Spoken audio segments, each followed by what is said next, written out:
बिस्मिल्लाहिर्रहमानिर्रहीम। चलिए जी, आज हम बनाते हैं स्ट्रॉबेरी मिल्क शेक जो बहुत ही मज़े का बनने वाला है। तो चलिए बनाना स्टार्ट करते हैं। स्ट्रॉबेरी मिल्क शेक बनाने के लिए हमें सबसे पहले स्ट्रॉबेरी चाहिए।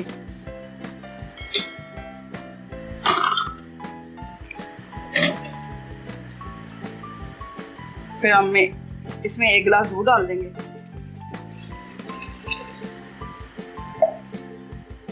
और साथ ही हम थोड़ा सा डाल देंगे बर्फ़ के और थोड़ा सा हम रेड सिरप डालेंगे इसमें फ्लेवर के लिए।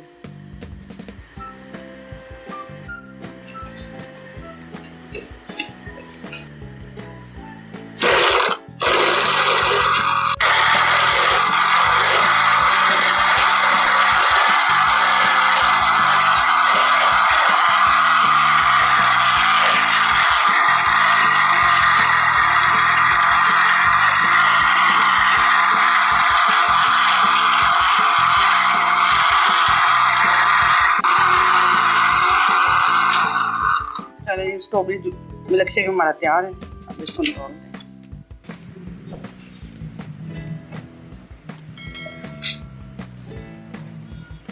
मिल्क शेक रेडी है। अब इसको सर्व करते हैं गिलास में।